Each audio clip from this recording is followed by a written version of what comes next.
One, two, three, four, Royal Blue Podcast sound check. 1, 2, 3, 4, 5, 6, 7, 8, Royal Blue Podcast sound check.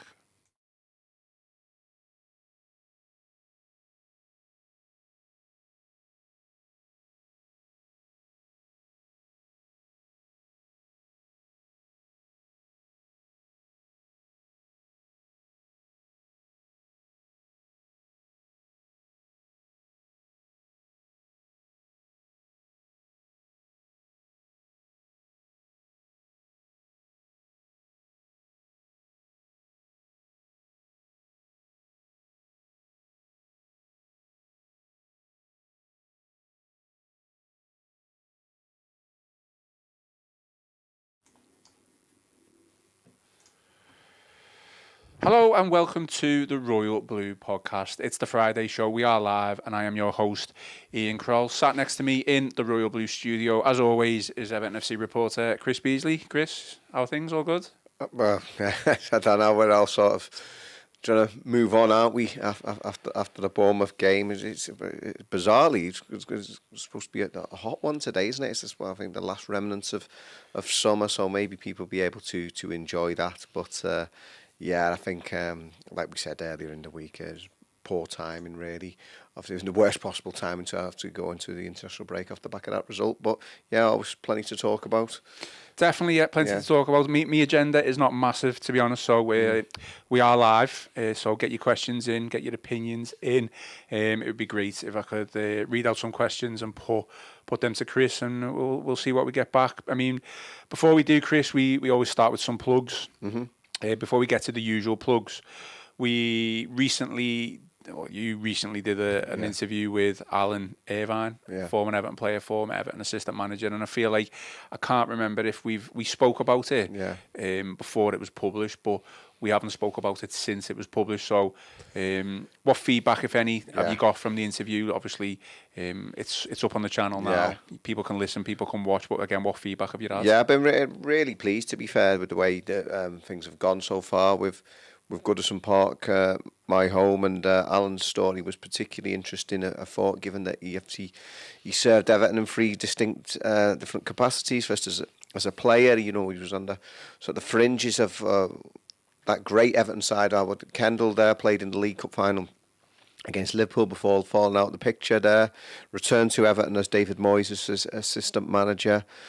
Served the Blues in the most successful period in the Premier League era, and then came third time round as the academy director. So, he's a very knowledgeable fella. Some great stories, I thought, some great insight, obviously, to the David Moyes reign, and obviously with Everton's recent struggles, the sort of more successful times of recent years. I thought it was a really interesting one. Alan spoke really well. He's a very clever, insightful man, and I'd certainly advise all Blues to try and check that one out if possible. And 65 years young. Yeah, he's wearing well, isn't he? I know we had a bit of a joke earlier this week. You were saying we had a comment where I turned out to be a bit younger than perhaps one of our listeners had thought. I've literally forgot about that. You've just reminded me. So you've brought it up, so I might as well say it, mightn't I? Yeah. So we basically had a comment on YouTube basically saying it's someone who obviously listens to the podcast rather than watches it. So they've obviously come to the YouTube channel, and they've basically thought Chris was like a 60-year-old man, because of his voice. I don't know. I'll have to take that as a compliment. Like I said at the time, maybe thought it was a bit of an Everton dad. I don't know. But yeah, granddad, more likely. Maybe they thought Joe Thomas was a little boy. I don't know. Yeah, I'm glad you reminded me about that, because I said I was going to read it out and I've completely forgot. Yeah, Alan is wearing well, isn't he? He obviously keeps himself trim. It's like Derek Temple. We had him in 85 years young. We've got maybe that's the secret there. We need to get him in. These super fit senior citizens and come and join us. But I think he's actually working on the Scotland setup, possibly with the under-19s. I think he said now. I saw him at Goodison actually last Saturday. So I'd advise that one for everyone. Try and check that one out. They've all been great, fair enough. But that was a really good one. Yeah, we've had plenty, haven't we? Michael Ball, Manfield, Ratcliffe, just to name a few. Yeah. But not going to give obviously anything away or too much away, but we're definitely going to get more in, aren't we? Yeah. And potentially one special one over the next couple of weeks as well. We're hoping. We are trying to reel a big one in. Let's hope we get that one over the line. Definitely. Okay then, well, let's continue on with the plugs then. As usual, give us a like because your support is greatly appreciated, and also subscribe to the channel. We're looking to build the channel as much as possible, and we can only do that with your support. As mentioned as well, get your comments in on the stream. Agenda is not massive today, although there is a few interesting points that we are going to discuss and speak about. But it would be good if we get an audience on the stream to get the questions in. Okay, well, agenda, I'm sure you've seen from the headline and title, as well as the thumbnail of the YouTube video. We're going to talk about Leicester and their successful PSR appeal, as well as the decision to clear Chelsea for the sale of 2 hotels to assist the company to keep them compliant with PSR.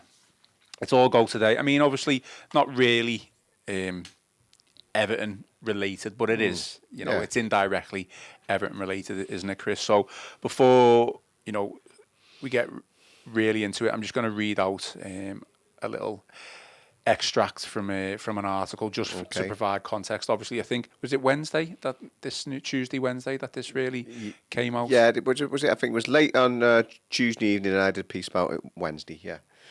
Cool. So here we go. So Leicester have won an appeal against the decision that could have led to a points deduction for an alleged breach of Premier League profits and sustainability rules.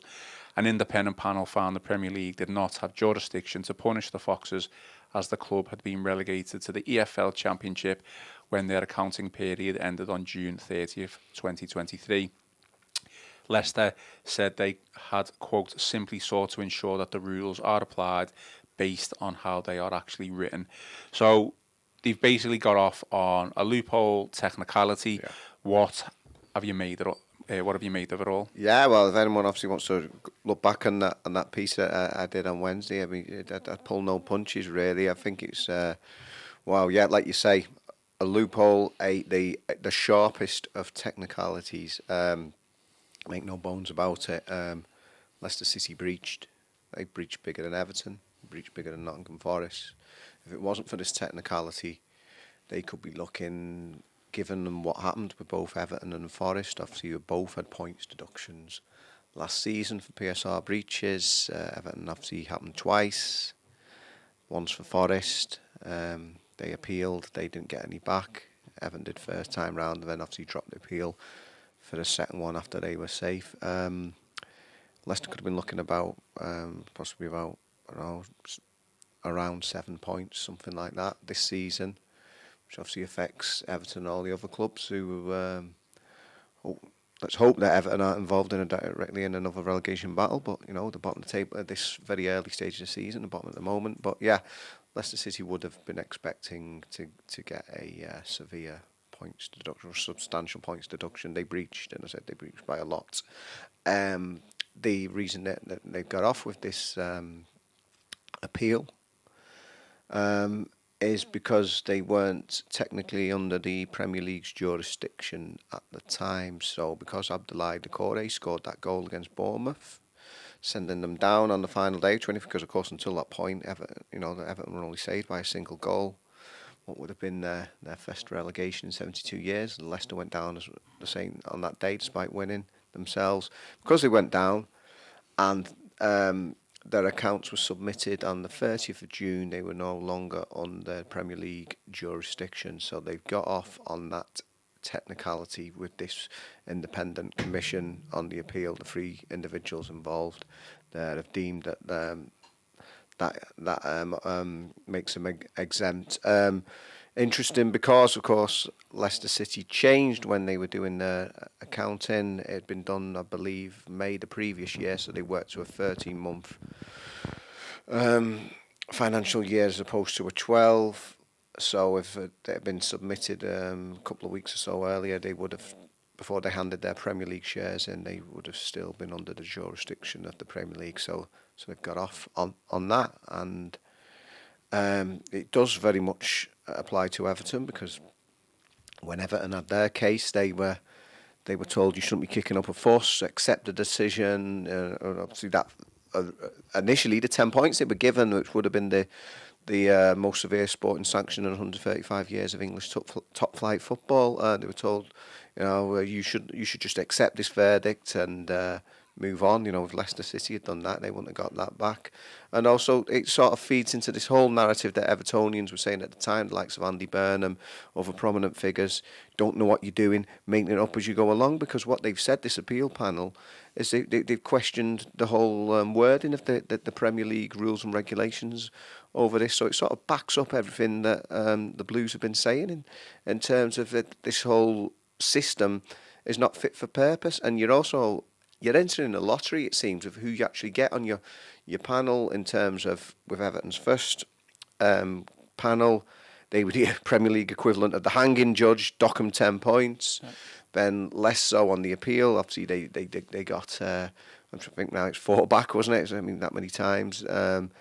Forest somewhere in the middle. I think a lot of Forest fans thought they might have been getting a few more points than they ended up getting. And then obviously Leicester getting off scot-free with it on a technicality. So yeah, you're also entering a lottery in who you actually get on the panel. So yeah, the whole thing doesn't stack up, and it sort of backs up so much of what people associated with Everton have said about the entire process. I mean, what do you think this means for Manchester City's case then, without going into full detail, because we don't really know too much about it, but it probably bodes quite well for Manchester City when you think about it, based on what's happened with Leicester. Yeah, on the one hand, you think Everton got done for breaching, like one breach twice. They've done one charge twice. Manchester City got 115 charges over an 8-year period, whatever it is. So on the one hand, even if, say, 5% of those charges they got found guilty on, you'd think, they could be facing, something really severe here. Could they be, like, thrown out in the Premier League or something? So that on the one hand. But then, like you say, because Leicester City have been able to basically pick the bones out the wording of this, and the technicality that they were no longer under Premier League jurisdiction because they've been able to move their accountancy date. If they can do that, I think Manchester City, richest club in the world, the greatest resources, the greatest legal team, and potentially at their disposal given their vast resources. I mean, people who I've been speaking to have been wondering, are Manchester City going to take the Premier League to the cleaners in terms of make mincemeat out of them, and from a legal point of view? You do wonder. I mean, it could be all the wait for Manchester City to sort of get their comeuppance and sort of face, I wouldn't say face justice, because they've vehemently denied all these allegations, but obviously to be examined with this. I mean, given what they could do, it does make you wonder, is it just going to all be thrown out and get off scot-free? I just don't know. I mean, it's so complicated and so many different elements to that case, but it does make you sort of doubt that the Premier League would be able to put up any sort of robust sort of charge towards them, and who knows? City could just wipe the floor with them. We just don't know. It doesn't bode well for the Premier League anyway. I mean, I'm sure when Everton were under the process on both occasions, they were looking for every loophole, every technicality under the sun. I'm sure that they've done the exact same thing as Leicester. Do you think they could have fought harder, or do you think they did everything that they possibly could? I mean, it's all irrelevant now, I guess, because we've survived relegation and the points deduction was last season. Although we are facing a potential another one, aren't we? God knows when that's going to happen. Yeah, I mean, I understand Everton are hopeful that they're hopeful. The deals they did over the summer that were obviously based around making sure that they didn't happen for them, a third time. And there's also the stuff which is carried over from last season in terms of stadium loans. That's still to be resolved, and I understand there hasn't been any movement on that score as of yet. But yeah, you don't know, do you? In terms of looking back retrospectively, saying could Everton have done more? We just don't know. We know at the appeal, two of Everton's points were upheld, and then the rest weren't. So, yeah, I mean, no, I'm not a legal expert. Obviously, I'm nominally, I'm a football reporter. Unfortunately, with Everton in recent years, we've had to cover so much off the field stuff, whether it's the takeover or or non-takeover, as the case may be, or all of this. I'm not a legal expert. I couldn't tell you whether Everton could or should have done more, but it's a very complicated process. But what it does show is that Everton can feel hard done by, even with the points deduction in terms of what they got, given that Leicester City are just able to sort of pull this rabbit out the hat, as it were, and just say, well, because we submitted the books at this point, you're not able to do anything to us here, and not take any of these points off. It just show what a sham the whole thing is in many ways. I guess, there is a downside to Leicester's appeal success. The reason that they've managed to get away with it is because they were relegated. Yeah. I don't think any Everton fan would have taken relegation to get out of, a points deduction. No. I don't know how that would have formed in terms of the time, like the 3-year period timeline. But at the end of the day, they've quickly brought themselves back up, but they were relegated at the expense of, a goal from Abdoulaye Doucouré, which kept Everton up at the end of the day. Yeah. Caution. Yeah. You never have relegation ahead of that, and thankfully for Everton last season, it didn't come into play. Although if it had happened either of the 2 previous years, those deductions, well, Everton would have gone, wouldn't they? So yeah, it's interesting. What also interesting, and I mentioned this in my point as well, is that really the brass neck from Leicester City, not in terms of what they've done here, but if you remember back, for the best part of, I think, a couple of years, Leicester City were, along with some other clubs, were threatening to sue Everton over all of this. And then they dropped all of that. And, was that because they could see it on the horizon for themselves? They knew very quickly they could get into serious issues themselves. So they've shown a lot of cheek, really, in that, they were threatening to be very litigious with Everton for a long time. And then sloped off in that respect, and then obviously they're getting off on a technicality now. Yeah, I mean that's very interesting, really, and doesn't sort of paint them in a very positive light in the eyes of Evertonians. No. Okay, well, we'll move on from Leicester and sticking with FFP or PSR, whatever you want to call it. Another report this week regarding Chelsea and the decision, to allow Chelsea to basically sell a hotel to a sister company. I'll read out an extract from an article. So again, we've got context to it. It's a little bit different, this one, obviously, because everything, unfortunately, when I say unfortunately, it's all above board with regards to Premier League rules. People could call it a loophole, I suppose, but it is. It's within the regulations and the rules. So the extract goes, Chelsea have been cleared by the Premier League for the sale of 2 hotels to a sister company to keep them compliant with profit and sustainability rules. The sales have been ratified by the Premier League under what is termed a, quote, fair market valuation under the league's associated party transaction rules. An attempt to ban such transactions within the league was most recently attempted by the Premier League members in June, but only a reported 11 clubs supported the idea, with a minimum of 14 required to vote through the change to the regulations. The Premier League remains open to closing the loophole through a future vote. So, with regards to this one, it is a loophole technically, but this was, you can't really blame the Premier League as such for this one, or can you? I don't really. It goes above my head. This is like playing Monopoly or something. I know we're selling the hotels. Thing is, it's curiously again going back to Everton. This element of the case of Everton, which was carried over from last season, relating to interest on the stadium payments. As I understand, it's it's a well-worn path in terms of when people build these stadiums, and it's a practice that's been taking place for a long time. I believe Tottenham Hotspur did similar with their stadium. Yet, like you say, Chelsea are getting round it like this, like when they sign all these players and just put them on huge long-term contracts. So you probably have to get Dave Powell in for this one, off Football Finance Man. But in terms of spreading the cost over a long period, it just doesn't sit right how the likes of Chelsea are able to do this. Manchester United, we saw it over the summer, the pursuit of Jared Branthwaite, 2 rejected bids, tried to get him on the cheap, yet they're paying top dollar for, other centre-backs, including De Ligt and the lad from Lille. So, they're able to spend all this money. I mean, Everton, have breached. There's no two ways about it. That's why they've been deducted points. But at the end of the day, I think for the, is it like the last 3 seasons or whatever, last 5 seasons, they're in certainly the last 3. I think they're in the bottom 3 in the Premier League for net spend.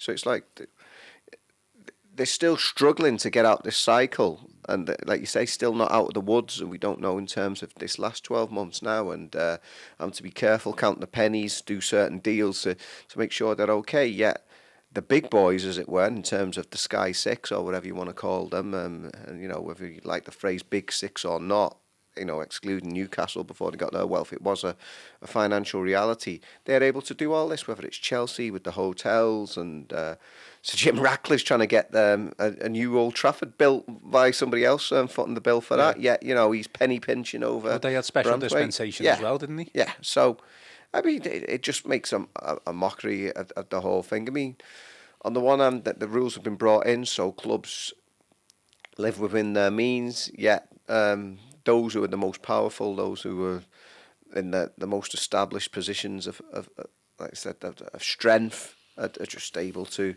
sort of manipulate the system to their advantage. And I think somebody said the other day that Chelsea has spent more under Todd Bowley than Everton have in their entire history. Well, yeah, I mean, I've not done the maths for that one, but I can entirely believe that one. Yeah, and yet there they are.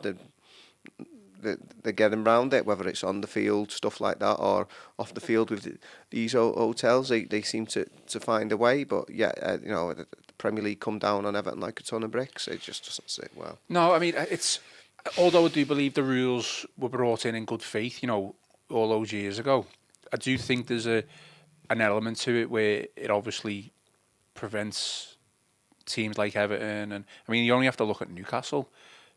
They've got all the money in the world, but they can't spend it. Yeah. So it has turned it into a closed shop. Now I know the PSR rules are changing to a more well, I don't know exactly what it is, but it's a more it's going to be different, isn't based it? Based on Uefa's model, isn't it? Yeah. But I still think it's changing name only. Yeah. And I still think it's going to be a closed shop, and teams like Everton, Forest, Newcastle, sure there's plenty of others, they're gonna struggle to compete because they're not going to be able to spend money that they rightly should be able to spend.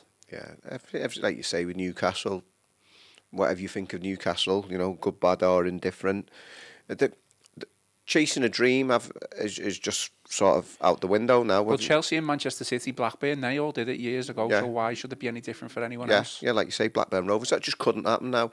If it's out of sort of the range of the local boy done good. Your Jack Walker. You've got to be so rich now. You need sovereign wealth fund of the Saudi royal family. But yeah, that's like you say, Newcastle United could buy anyone they wanted if they were allowed to, but they just can't do it on a smaller scale.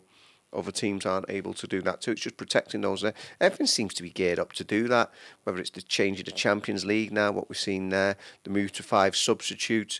I mean, it's gone now, but across the park, I mean, Jurgen Klopp used to bitch about that all the time, and in terms of the players and being tired with that, and it really didn't sit well on the one. There was that infamous case when they played Shrewsbury Town in the FA Cup, and he wasn't going to turn up for the game, and to be fair, very well-known locally based journalist said, well, you should turn up to the game because you're the Liverpool manager. And there was all this moaning the way to treat the FA Cup, and just everything in the game is being sort of geared up to protect those teams with the greatest resources. And whether it's Everton trying to break into that, and obviously with the move to the new stadium, or anyone else, it's just not. No wonder people think I'm a senior citizen. I was about to say it's not the game we grew up with. It's not the game we loved as youngsters. So I may as well be 70 years old in terms of how it's changed from when you were even you or I were growing up and first watching the game. Let's not be naive about it. Football's been about who's got the deepest pockets from day one, whether it's mill owners with Lancashire teams bringing down Scottish professionals in the Victorian era. It's always been like that in club football. Let's not kid ourselves, but just the increasing manner how it's just there's no way in from any teams who are trying to break into that. Everton are hoping that this move to new stadium is a brand new start for Everton. A team, Everton are in their longest trophyless period in the club's history, but still, there's only Manchester United and Liverpool have won trophies across a greater number of decades than Everton. Everton have never dominated one particular era, but they've been there achieving things over a long period of time. But this last generation has coincided, Everton, it's become increasingly difficult for teams to win a trophy outside that elite group, and Everton have struggled to sort of get to grips with modern football with the Premier League era, and they're moving to the stadium to try and sort of bridge that gap and move closer to these teams. But it's just going to become increasingly difficult for anyone else outside that group to compete, unfortunately. Well, we'd won a trophy, I think, in every decade up until the 2000s, if I know my history and my memory serves me right. I mean, people can disagree with me and say that I'm being, miserable or whatever, but even with the new stadium, which is going to be fantastic, it's going to generate more money than the club have probably ever seen before. Yeah. I still don't think we're going to, off the pitch, be able to compete with the likes of the Liverpools and the Manchester Uniteds, because effectively they are the two biggest clubs in the world. You could argue Barcelona, Real Madrid are up there, but they are effectively within the top four of the biggest clubs in the world, and it's it's just not fair and stuff like that. Well, it isn't fair the way it's set out. It is a closed shop. You look at your Leicester who won the league, obviously, I think 2016, wasn't it? Yeah. At a time when those teams were, obviously in a bit of a transition, not what they once were. You would go as far as to say you can never see that happening again, a Leicester winning the league based on these rules and how they're going to be, set up to help the big clubs run their clubs and compete. Yeah, and we're taking it as a tangent here, aren't we? A bit of a bleak one. Unfortunately, we were trying to get lift our spirits after the Bournemouth game, but I totally see it. In terms of obviously the NFL and American football, they have a handle on it because they have in terms of the salary cap and stuff like that. It's not a sport that I follow particularly, but I know that the aim of the game there in American football is to have as level playing field as possible, and they're able to do that because they are a closed shop, because they don't have any other rivals across the world. If we suddenly deploy some system in England to try and make it fairer, well, maybe everyone will go to Spain or Italy. It's much harder when you've got the global game of football and there's so many different countries there where you've got to sort of have a ruling across the board. Really, it's a lot more difficult to police. But just a general way, it's gone. I mean, it's not good for the product long term if you've only got these established teams, and let's forget. But that's what they were trying to do with the Super League. Let's face it. Exactly. And it's only the last decade or two that Chelsea or Manchester City were even in that conversation. They did nothing for the best part of 100 years compared to clubs like Everton. Yet they get the sugar daddies in, and then suddenly they're part of that elite, and it's like, well, we'll be the elite forever now, and everyone else who's sort of dominated in other previous periods of the game, you can forget it, and that's what they were willing to do with the Super League. But I don't know what happens in terms of the future and which way it goes, but the way with the expanded Champions League has gone, I mean, it shows you which way it is going. Okay, moving on to a different topic then. Going through topics quicker than Mastermind here, aren't we? Yeah. I guess we can throw the blame at the Premier League for Sutton, which we always like to do. Their failed attempt to get Everton to pay the legal bills for the PSR case, or again, read out an extract. The Premier League have failed in an attempt to get Everton to pay £4.9 million in legal costs. Everton will, however, have to pay the Premier League a third of the legal costs that had been seeking after an appeal board ruled in Everton's favour. The legal fees relate to the first profits and sustainability rules case that the Premier League brought against Everton last year, charging them with breaching PSR limits. So basically, the Premier League just looking to recoup some money from the legal case and the process of taking Everton to this PSR tribunal and stuff like that. I mean, what have you made of that? A bit cheeky, if you ask me. It was the Premier League who, like you say, who went after Everton. It wasn't the other way around. Yeah, I think. And as part of that, as one of the 20 Premier League clubs, Everton also pay into a share of that towards the Premier League. So if they'd have been made to pay the entire bill, they'd have almost been paying twice in that respect. So yeah. Rules are rules, Chris, aren't they? Yeah.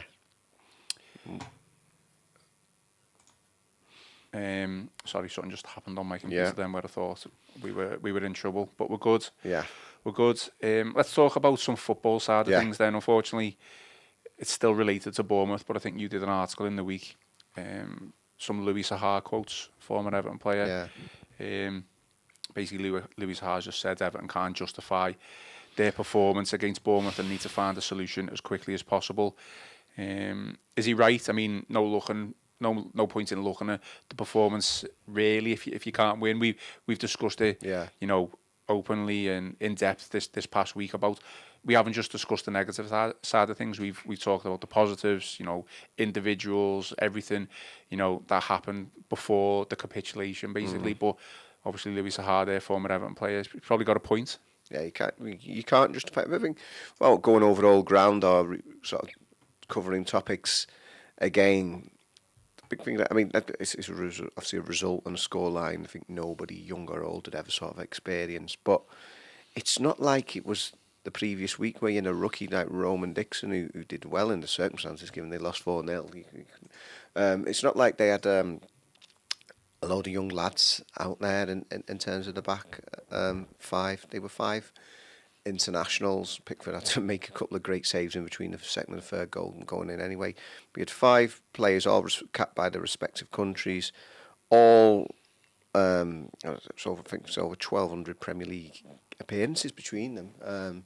So yeah, you can't justify that. I mean, let's just hope it proves to be some sort of watershed moment, the way that the 6-0 defeat at Chelsea did, and then followed with all those home victories to get Everton safe in terms of line in the sand and the potential for a new start. But of course, a couple of tough away games in the Premier League when Everton do resume. Danny Ellis has said, do we have to talk about footy? He's only just started watching. Forget that shambles. I mean, if you want to go back and listen to the PSR talk and all the Leicester and Chelsea stuff, then you can do. Like I say, there wasn't really much on my agenda for today. Kind of gone through 3/4 of the way through it. We were only really going to do a short one, but we'll continue on. We've got Everton have unveiled Broja forward. He's obviously going to be out injured, Chris.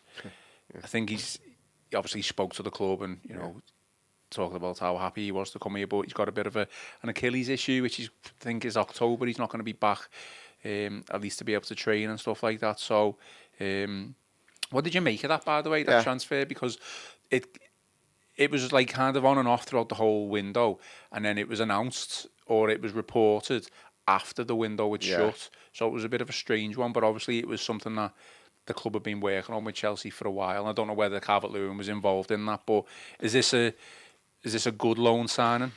Time will tell, won't it? But it certainly was. It surprised me. It surprised me as well.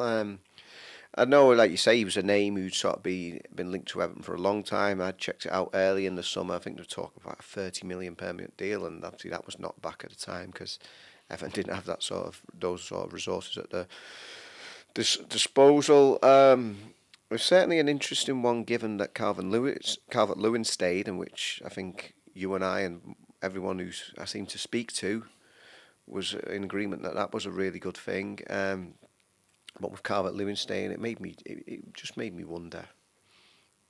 With Beto, I mean, given that I don't know, some of the other markets stay open a bit longer, and Turkey was still open. It just made me wonder, was Beto possibly on his way out? But there hasn't been any movement on that score Yeah, Chamiti's there as well, but he's injured as well. I wonder if he'll now be loaned out second half of the season when he gets himself fit. It's interesting to see the comments about Broja from Kevin Fairwell. I think it was something on the lines of a lot of unlocked potential, because to be fair, he doesn't have a great deal of pedigree at a Premier League level.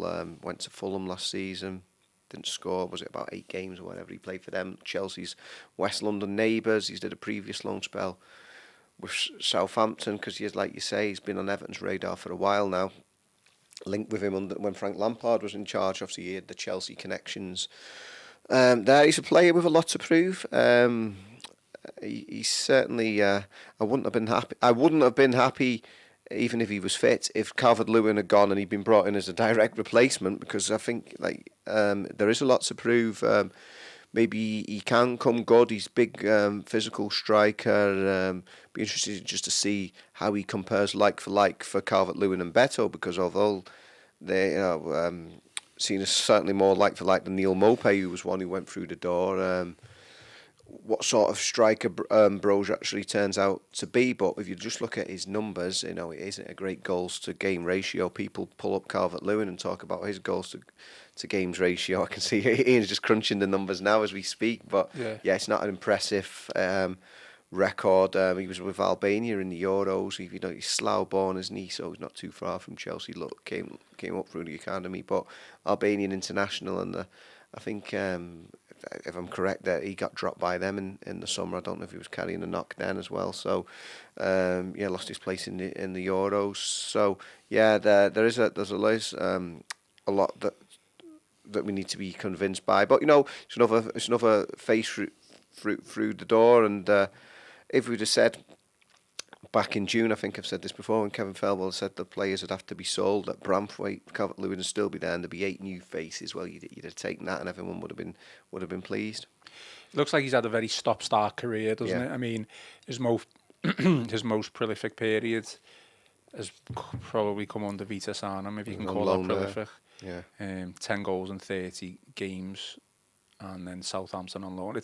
It's all loans. I mean, it kind of points to the fact that his parent club, as in Chelsea, do see something in him, and they want to give him the opportunity to play football, and then hopefully it would work out as a loan deal, and then they bring him back in. Yeah, that's what it looks like to me, because usually in that situation you would just be like, well, we've tried and tested him, ourselves. Let's just sell him. But obviously, I don't know what his wages are, but they obviously see him as a very big saleable asset, and if it's 30 million. You're not really going to spend 30 million on a player who's scored very little goals over the past 3-4 years. Yeah. Where do you see it? Do you see him just up top? Do you see him on the wings? I know he can. Apparently, yeah, he can play on wide in a front three. But just if you look at his physicality, you'd imagine he primarily would be a centre forward. But just to see, it's obviously good competition for places once they all get fit again, and firepower is the area that Everton need the most help in. Obviously, only rock bottom Sheffield United scored fewer goals than Everton last season. So any sort of addition up front has got to be welcomed. But it's just whether he has the quality to do that. I mean, Calvert-Lewin, despite obviously staying in the last 12 months of his contract, see how that one pans out. Maybe they're having a look at Broja, thinking, well, he could potentially be a long-term replacement, but he's got a lot to do to not just convince myself, but I think a lot of Evertonians. But he'll obviously be hungry come to Everton with a point to prove. But no, I'm not. I don't have quite the excitement I did a decade ago when Romelu Lukaku came to Everton on loan from Chelsea in a similar sort of deal. No, I mean, if it's going to be October where he's going to be fit, he's not going to be match fit probably. Dice fit till Christmas. Dice fit, God. He'll be going back to Chelsea untried. Yeah. We've got something on that was not on the agenda, but I'll just throw it in anyway. What did you make of Mika Richards' comments about Neil Maupay? Yeah, they got a little mention, didn't he, Maupay? Yeah, he called them a shithouse, basically. Yeah. the Royal Blue podcast is turning blue. I saw that. Yeah, I mean, don't get me wrong. I think Evertonians have spoken about this. The abuse that they got at Euston. Yeah. Joe and I were late getting back at me that night. I don't know if that was because of all the shenanigans on the Probably a the good job you didn't walk past. Yeah, yeah. Would we have had something similar? But yeah, that's not acceptable. What was said. Deitch has said that. The fans, other Evertonians have said that. To think that you can just sort of speak to somebody like that. But on the other hand, as it's easy to say, innit, you shouldn't be abused. But yeah, when he hasn't helped himself, I think. No, given Neil Maupay's character on the pitch, whether you want to describe it in the words that Mika Richards sometimes spotted at Goodison playing as a keeper, trying to save shots from Yakubu. If you sort of, it's not like Maupay was some sort of shrinking violet and some sensitive soul who was never up for this. I mean, he's made a career out of winding up opponents and he made comments about Everton fans a year ago when he just went back on loan to Brentford before all this happened. Neil Maupay has not been helped by Everton's tactics and the way they've been deployed. He was seen as, you've got to point the finger at Kevin Felwell and Frank Lampard in terms of, despite a decent Premier League track record, seemed a totally unsuitable signing for Everton at the time, and so it has proved. But yeah, I think a lot of people will say good riddance to Neil Maupay heading out the door. Given that he's a player who likes to wind up opponents and sort of have that attitude where he's not shy with coming forward himself. It seems a bit rich with all that and the sort of the prison break and analogies that he made from leaving Everton. He's a very lucky boy to have pulled on the Royal Blue jersey, by far the most illustrious club he'll ever represented.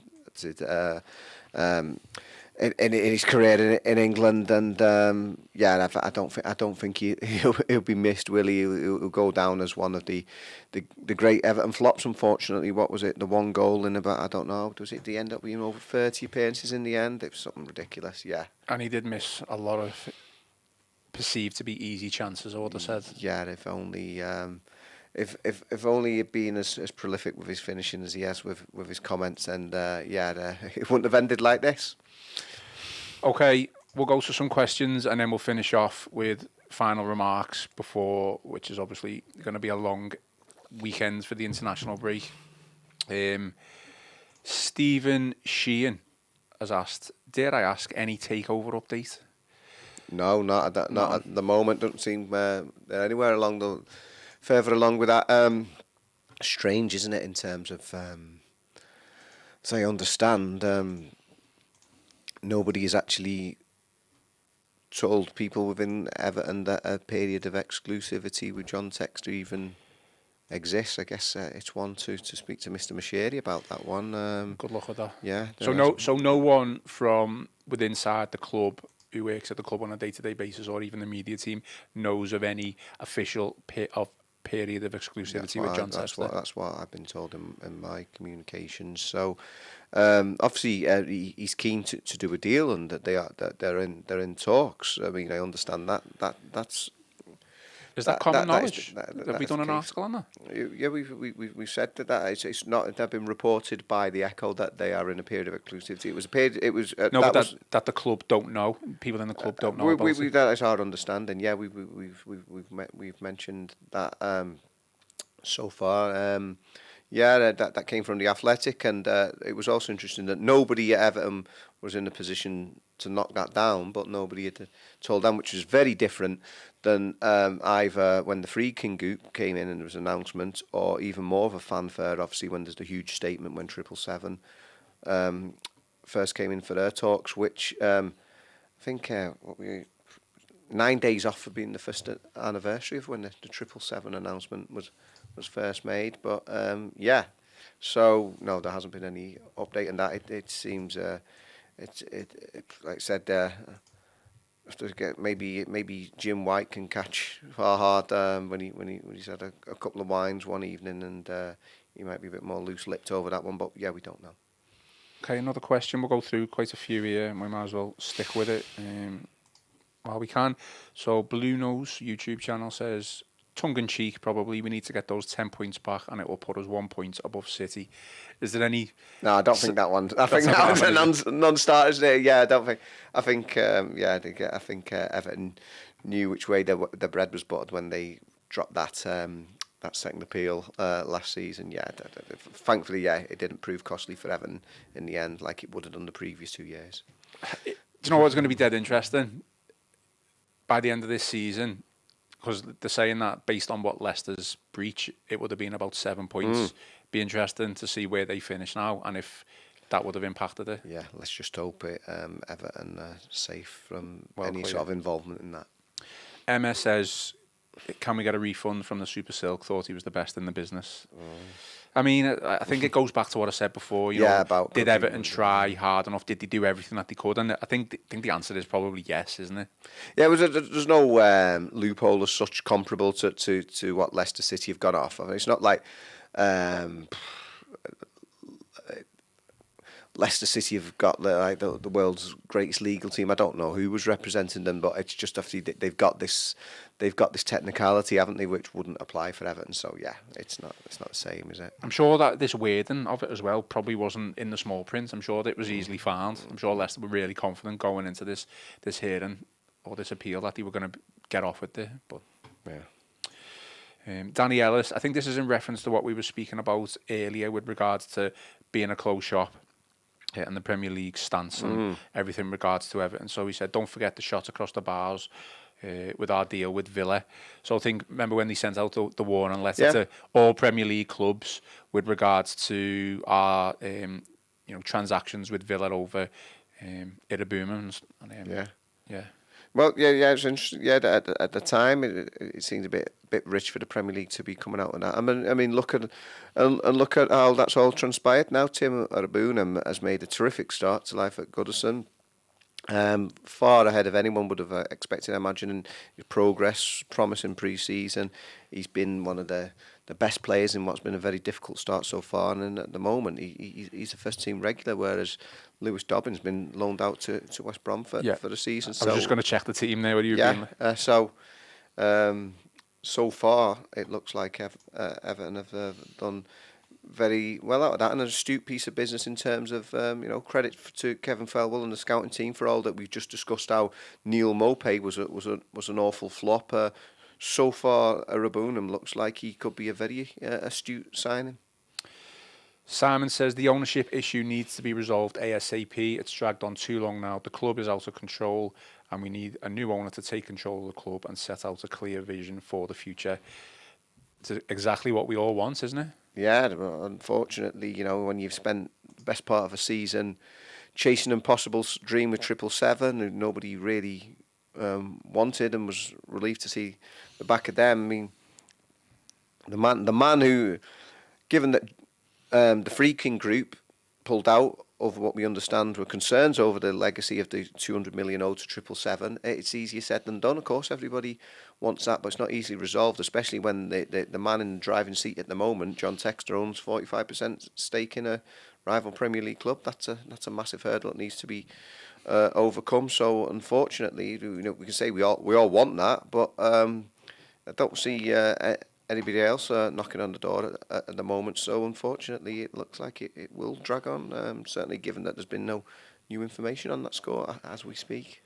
Okay, and last one again from Simon. He's described Neil Maupay in the same phrase as what's his name? As Micah Richards. As Micah Richards, sorry, I forgot his name there. Micah Richards. He just said, never understood why we signed him.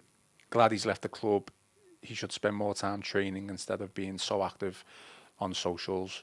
Do you think if Maupay wasn't as active and outspoken on social media, he wouldn't have had all this attention and backlash, basically? Yeah, you can't have it both ways, can you? Really, like I said, if you've been a different sort of character, then maybe people would have had a lot more sympathy for him. But he's a wind-up merchant, and I think Banter King. Yeah, so you said nobody's defending the sort of words that we used on that platform at Euston, but yeah, give it. You know, if you give it, you gotta be prepared to take it as well, haven't you?